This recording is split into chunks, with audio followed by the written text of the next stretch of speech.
That way of life that is going to form us will always involve certain activities, certain things that we do together. We know that other people, the people who are around, impact us a lot. Certain things that we do on our own, we know that when we're in solitude, that impacts us. We think about what do we fill our minds with? That shapes us a whole lot. So really the idea is I try to arrange my life around those activities that will make space for God inside me, that will disrupt the habits, gossip, greed, lust, anger, whatever it is, that keep me from being the person that I want to be.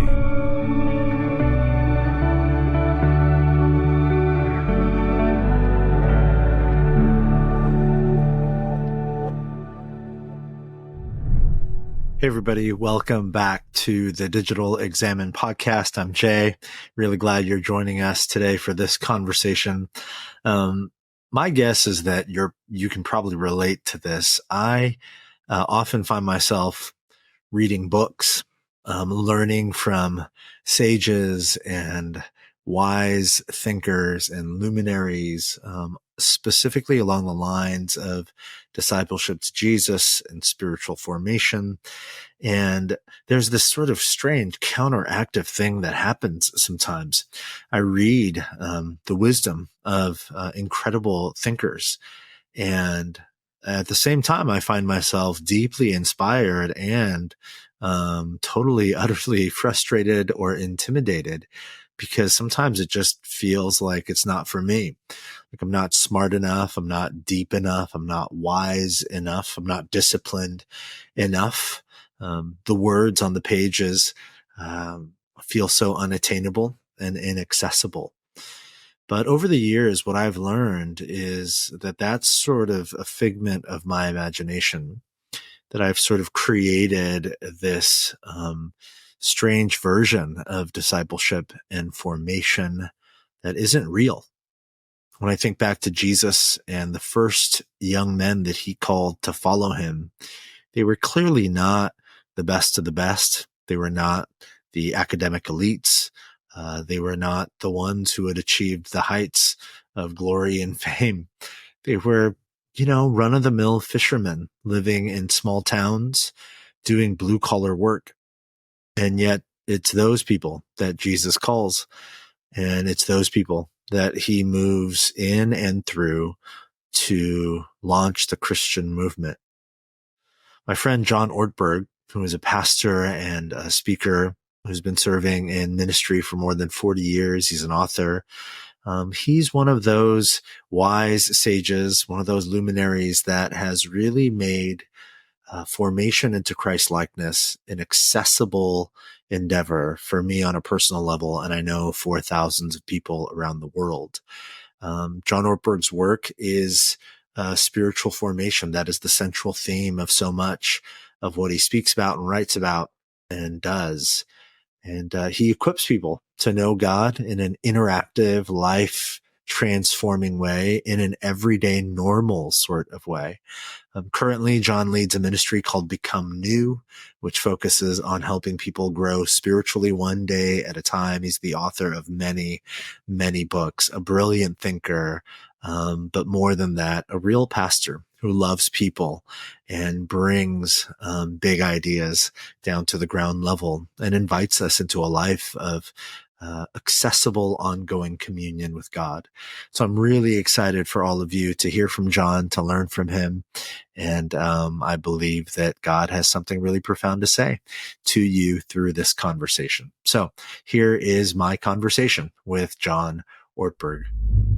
John, thank you so much for joining me on the Digital Examine podcast. It's always a joy to talk to you, and particularly here, Jay. So thank you for having me on.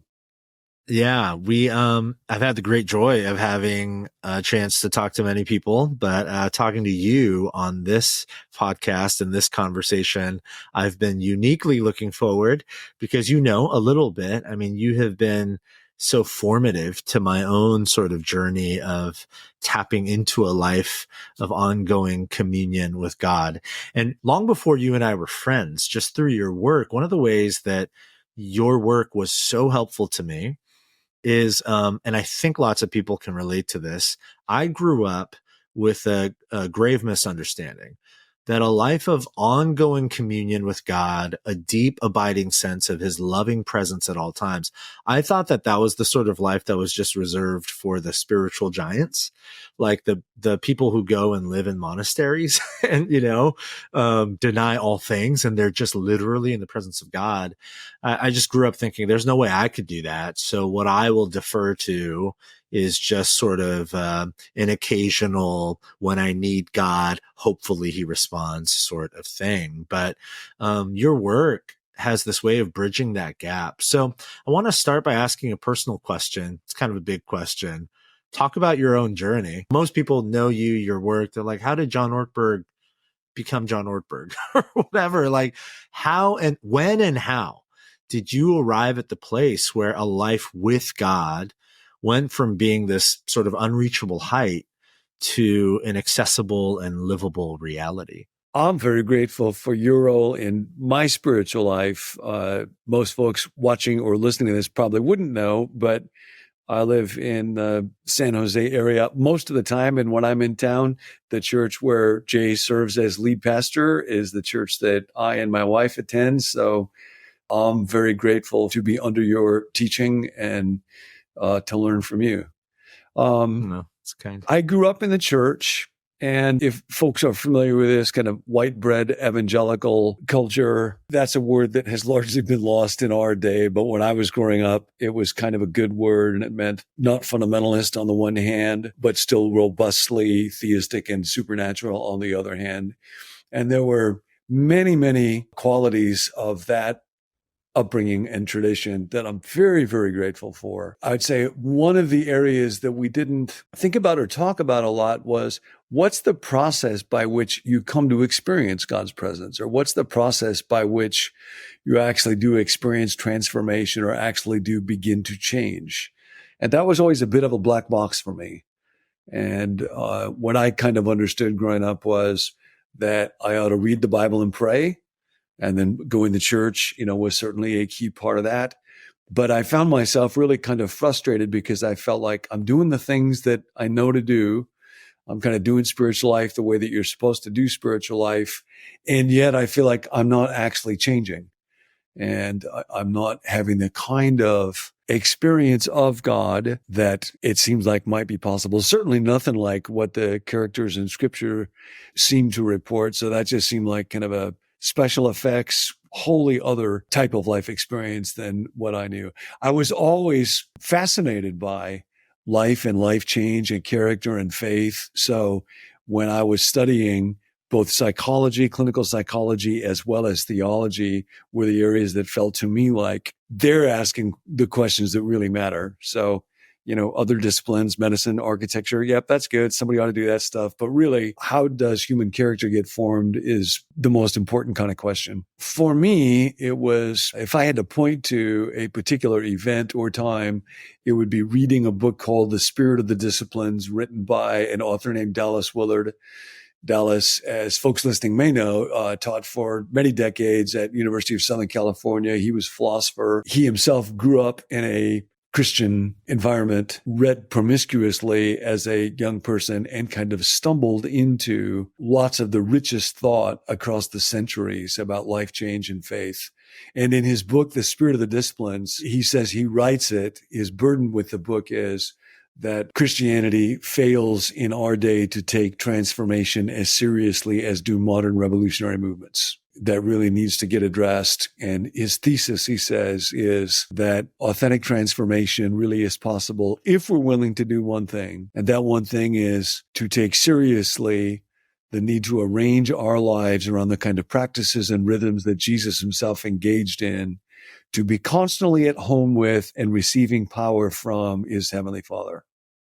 And when I read that sentence, I thought somebody has really thought deeply about this. Yeah. And there are actual ways to try to engage in spiritual life or try to connect with God. And I don't know how far I can progress in them. And in a way, it doesn't matter a whole lot how far I actually progress. What matters is to try to make that effort above all other efforts. Yeah. I want to talk about effort for a moment. You talked about the upbringing, very familiar to me as well. I'm sure familiar to many who are listening. the idea that we grew up thinking, read my Bible, pray before I eat, maybe pray before I go to bed, Mm-hmm.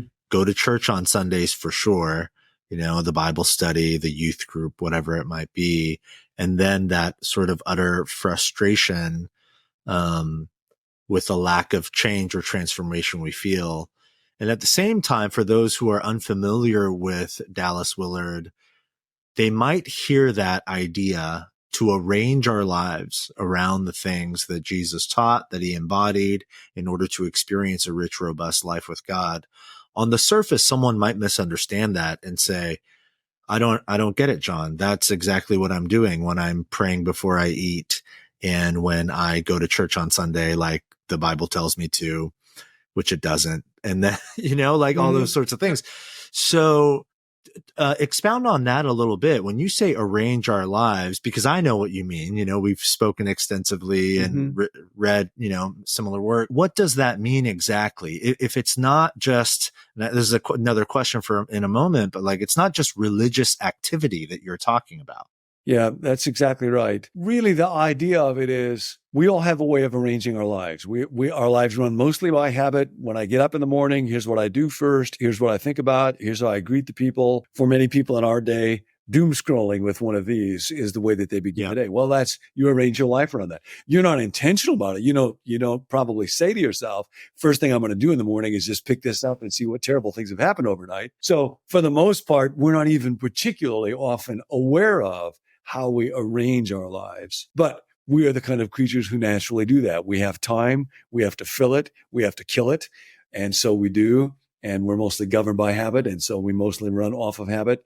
And all of those activities have a way of forming us or shaping us. They have a way of shaping the kind of thoughts that we think and the kind of desires that we have, the choices or options that we see as being available before us. And this is inevitably true of human beings. It's not a particularly religious insight. There's a guy who writes a lot about Greek philosophy as really being largely what we would think of as therapy in our day. It was a way for people to try to manage their thoughts and their inner life. And so the Stoics did that and so on. So when you come to the Bible, you have, for example, the first Psalm where the psalmist says, blessed is the person who doesn't.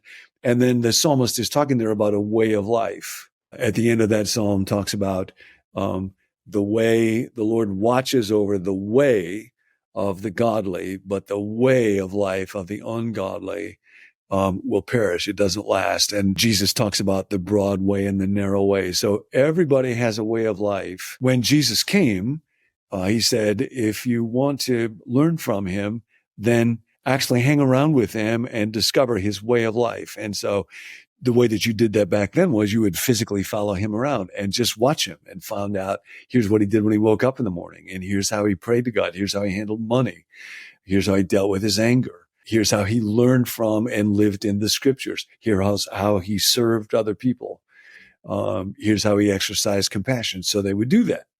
And then when Jesus was crucified and resurrected, that option was no longer available to people. So we have the early church. And if folks read the Bible, if you look at Acts 2, it talks about how, and they devoted themselves. So this is a strong sense of decision, intentionality. They devoted themselves to the apostles' teaching and to prayer, to the fellowship and the breaking of bread. Day after day, they met together. They were in the temple courts. They were in homes. They ate together with glad and sincere hearts. So they entered into a way of life. And that way of life that is going to form us will always involve certain activities, certain things that we do together. We know that other people, the people who are around, impact us a lot. Certain things that we do on our own, we know that when we're in solitude, that impacts us. We think about what do we fill our minds with? That shapes us a whole lot. What do we fill our time with? We know that when we're generous towards other people, when we serve other people, that creates different patterns of thoughts and feelings in us. So really the idea is I try to arrange my life around those activities that will make space for God inside me, that will disrupt the habits, gossip, greed, lust, anger, whatever it is, disrupt the habits that keep me from being the person that I want to be. and make space for the formation of new habits, new thoughts, new perceptions, new desires. And there's a lot of wisdom about what that way of life might look like. And for me in particular, having grown up in the tradition that I did, it's kind of like I only had two arrows in my quiver. And one of them was prayer and one of them was Bible study. So to learn, there's actually a lot more arrows than that. There's a lot more possibilities than that was really helpful. Let's spend a moment pondering the pressures of performance culture, trying to get people to think that I am something I am not. I know this is something I'm tempted to do often. And everybody has a way of life. So what is your way of life? How pressurized is it by performance culture, trying to convince people that you are something or someone that you're actually not? Is your life Christ-shaped, as John put it? How can it become more Christ-shaped? Is there maybe one small rearrangement that's necessary in your life today to live a life free of the burden of outcomes? Take a few moments, ponder those thoughts, and we'll come back to our conversation with John.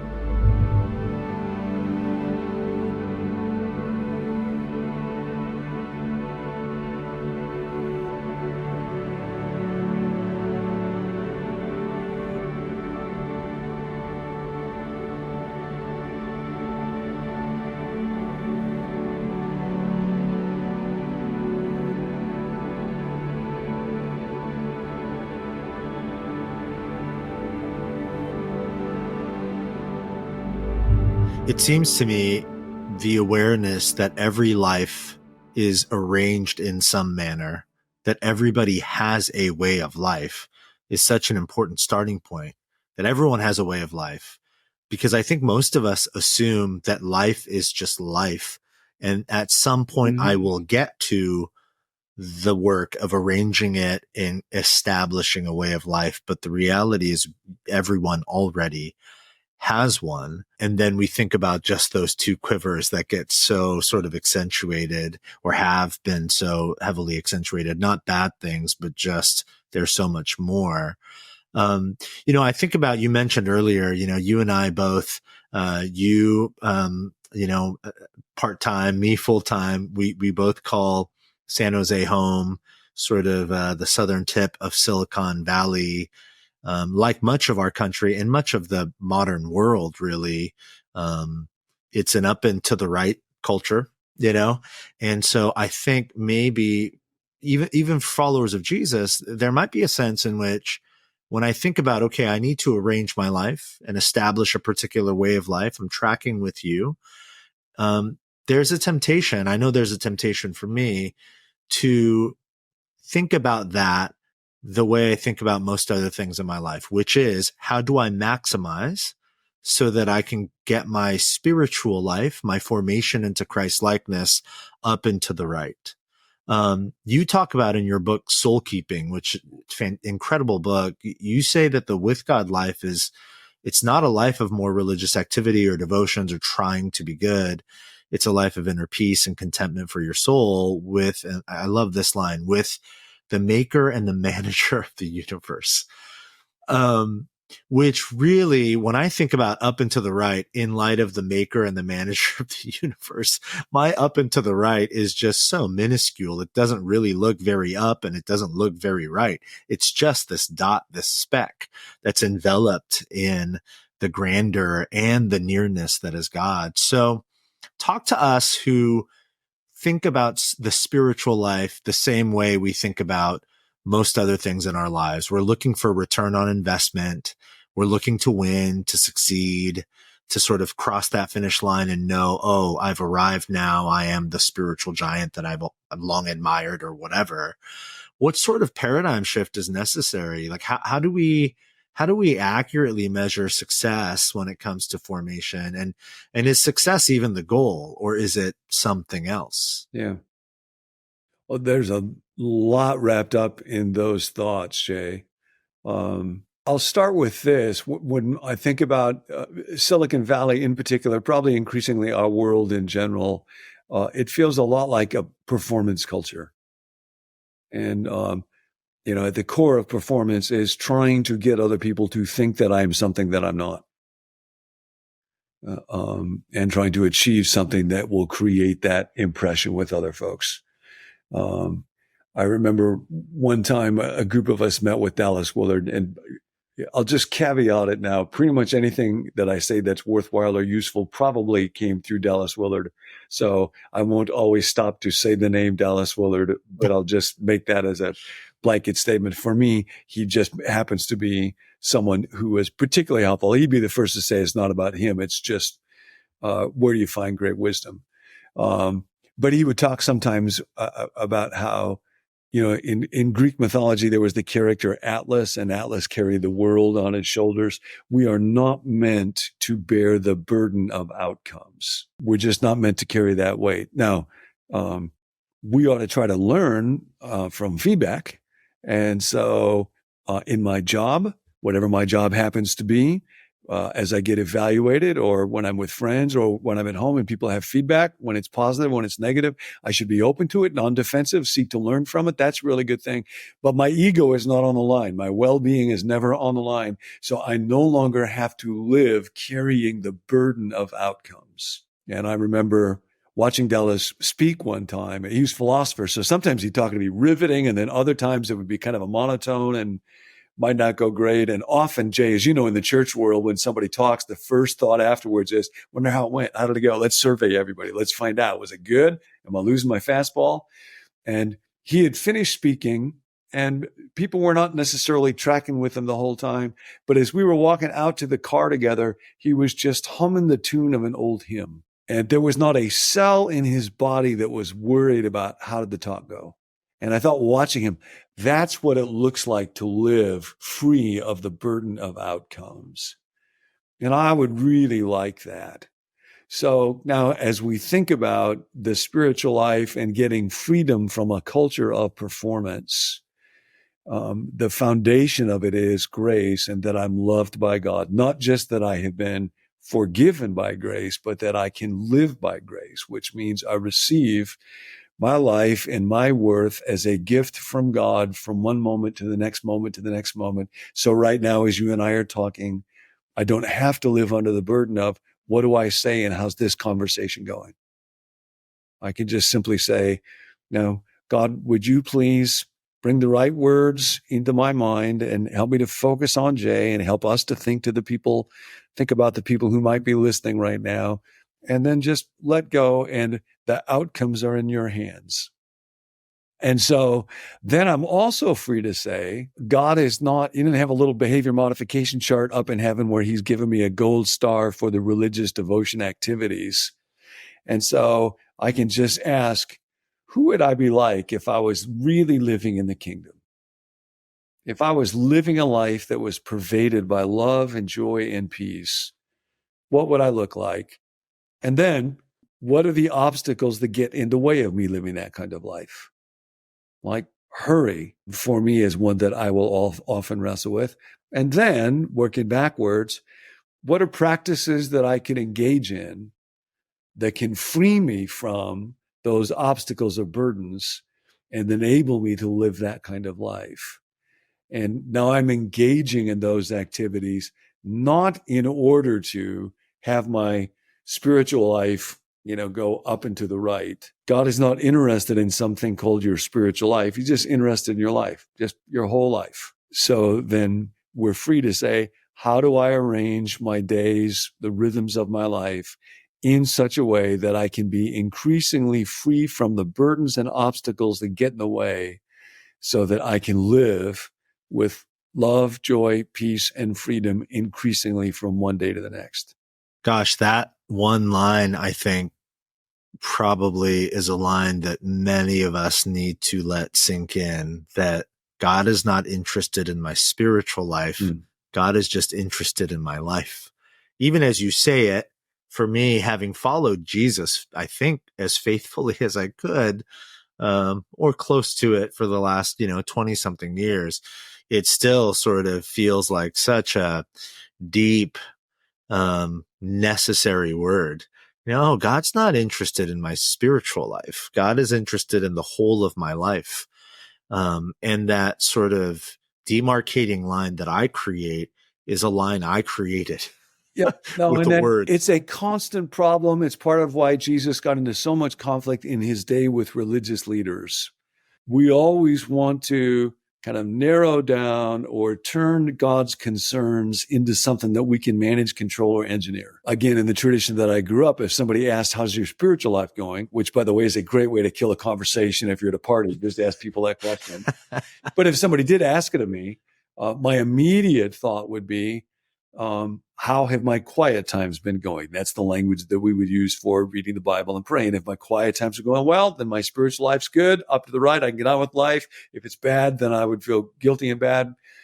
And then it hit me in Jesus' day. If you measured spiritual life by devotional activities and then asked who's doing the best, it would be the Pharisees. It would be the religious leaders that often Jesus was most concerned about or critical of.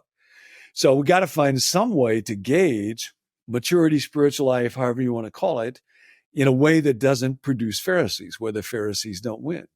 And so what that means is I can't use disciplines or spiritual activities or devotional practices as the primary metric for gauging how am I doing in life. And that was quite disorienting to me. So I remember asking Dallas one time, well, how should I try to gauge how I'm doing in my life with God or just my life as a human being? What do you do? And he said, the immediate response, I will ask myself, am I growing more or less irritable these days? And I will ask myself, am I growing more or less easily discouraged these days? Because if I'm living in the love of God, I find that it's just, I'm less easily irritated. And if the peace of Christ really is at home in my heart, I'm less discouraged when I face problems or criticism. So those two questions, am I growing more or less easily irritated these days? And am I growing more or less easily discouraged these days? Those two questions for me became very important questions and a very helpful replacement of how are my devotional activities going? Yeah, those are really helpful questions. You mentioned, home, and you again in another book, Eternity is Now in Session. You've got this wonderful line. You say, when we abide, when we make our home, our abode in a place, we linger there, and the inner person gets shaped by our abode. There's all sorts of things about family of origin stuff that, like, it's just undeniably true.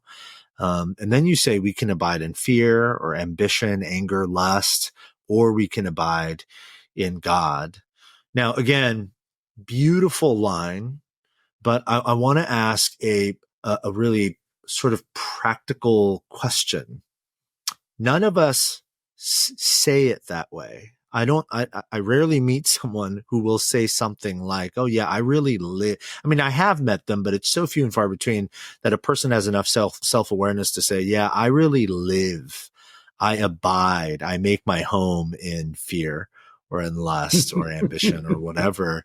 You typically think of them as these, sort of, things that happen to us, and then we sort of react and respond. And a strange thing happens that because we think of those things that way, even with God, I think often we think God is just sort of something or someone that occasionally happens to us and we react and respond, or occasionally I will go to him. But that's not home. That's, you're visiting a place or a person. That's very different than home. So I want to ask you more personally too. What does that look like? Practically speaking, what does that look like? And again, not just, your devotional life and practices, but just the wherewithal and the sense of awareness that you live with, that you are at home with God in all places at all times. What does that feel like? What does that look like? Are there some practices that help sort of remind and recalibrate you to that reality as you go about your day? Yeah. I have seen people where I can tell from their bodies, from their faces, there is a kind of peace and a readiness to love and engage and a readiness for joy that is way down the road from where I live. So I have a long, long ways to go before I'm able to abide in the way that I most want to, or the way that you're talking to. I do know I want it. I do know I taste it. And when I taste it, I realize the things that I think I want or that I get attached to, being successful, having people think well of me, are all very short-lived and none of them last. And, a word that's very connected to abiding in our culture is addiction. When we look at addiction, we're seeing somebody who is abiding in something that's being destructive in them and they can't get out and they can't get away. Abiding, I think, is mostly something we do with our minds. So when people wonder, what does it mean to say, when Jesus says, abide in me, what does that mean? Well, the greatest and ultimate freedom that we have is, where do we put our minds? What do I actually think about? And you have these wonderful statements in Scripture. The old King James Version was, "Thou wilt keep him in perfect peace whose mind is stayed on thee." A lot of the really classic and quite simple works, from Ignatius and the Spiritual Exercises to Brother Lawrence, Practice the Presence of God, are really trying to help us figure out, how do we direct our minds towards God? So for me, it's very, in different times of life. When we had small children at home, it was very different than it is right now. These last several years have been years where there's been quite a lot of pain, and that's been hard. But there's a way in which pain can be quite helpful also. So I'll find I never sleep through the night, and I'll have ahead of time either something that I will read. There's an author named Henry Nouwen who's often helpful to me, or something that I will listen to, putting earbuds in for a couple of minutes that will allow me to connect with God at night. And so that will be a helpful thing. And then I find in the morning, because I will be wrestling with, especially over these last several years, pain and worry about the day, to have a time in the morning early on, after I pour a cup of coffee, where I can try to put myself in God's presence. I will say the Lord's Prayer. I will also say Psalm 121. I lift up my eyes to the hill as a way of asking for God's help. I will read a little passage of Scripture, and often another little piece, spend some time in prayer. When I'm done with that, I will write down in a journal the thoughts that come to me that I think may be coming from God. I have a very good friend, and Monday through Friday, we will call each other up, talk for 10 minutes. How did yesterday go? Where were you tempted? Where did you see God? What do you face today? How can I pray for you today? And we will walk through that together. So those would be some of the rhythms that would be, during these days, most helpful to me to try to set up a trajectory of abiding with God. Really helpful. Thank you for sharing that. As we wind down the conversation, I want to ask, on behalf of so many of us who have felt this frustration, my guess is that there are lots of people listening who might be saying, John, this is all great. I want it. Sounds fantastic. But I've got to admit something, that the truth is, when I try to abide in God, make my home in him, live with an ongoing deep awareness of his loving presence, and I try to converse with him and talk with him, it doesn't really seem like he's got much to say.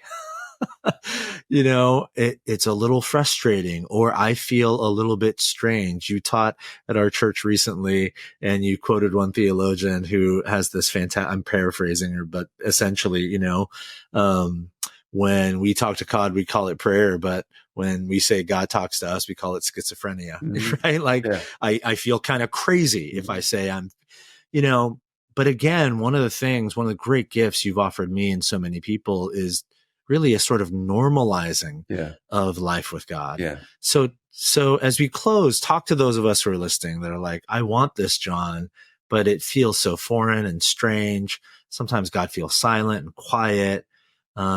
Just pastorally speak to us with some encouragement and some hope. Yeah, I will. And while I do this, Jay, to anybody who's listening, I do this deeply to myself as well. If you find yourself thinking God's far away, a deep part of the gospel of Jesus is that God is as close as the air that we breathe. So our Father who is in heaven doesn't mean he's way out there past Pluto somewhere. If you find yourself thinking, I feel like I pray and my prayers don't get past the ceiling, that's not a problem because he's under the ceiling too. So there is that promise, first of all, that he's closer than we're aware.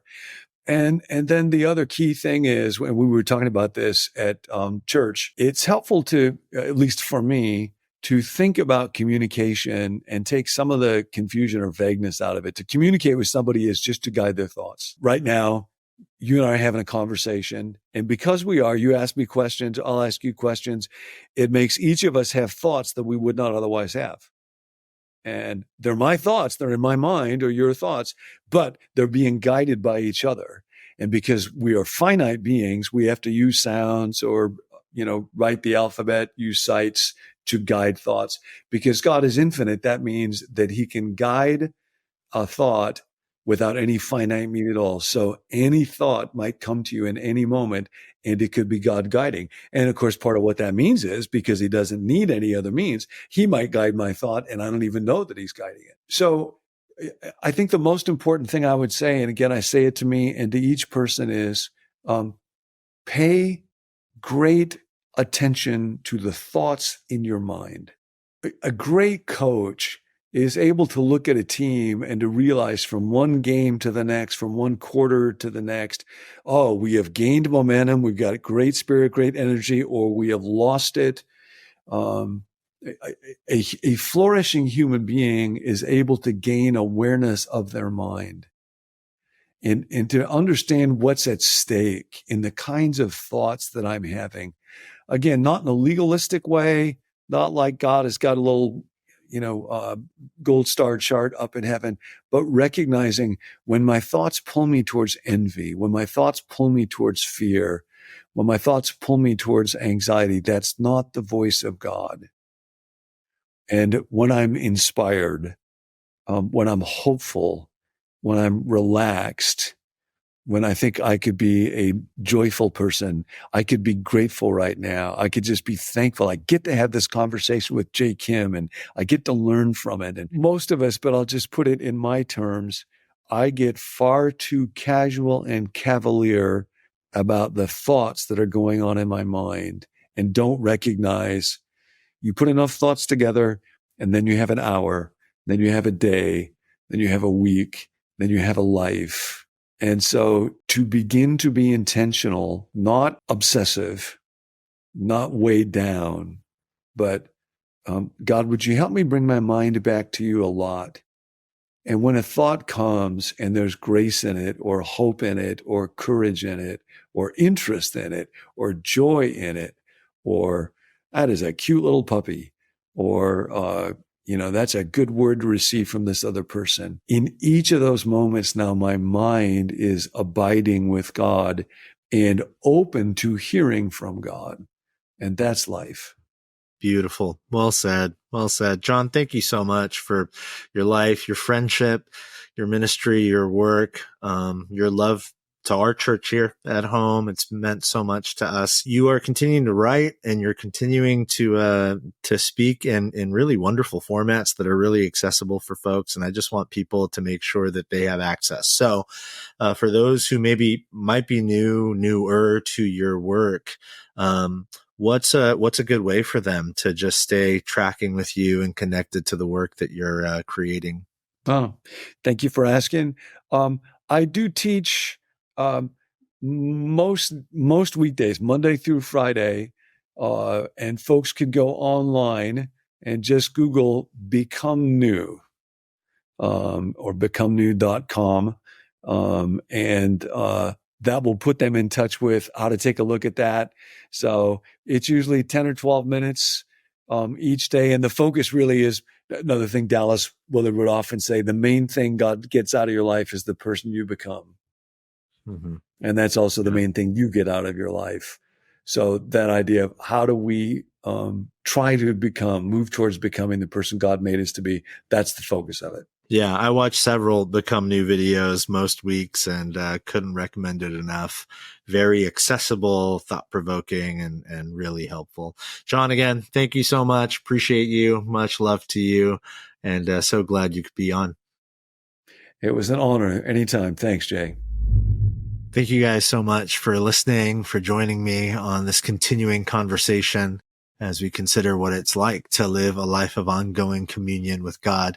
Again, as always, as a new podcast, it's really helpful for us if you're enjoying what you're hearing and listening to.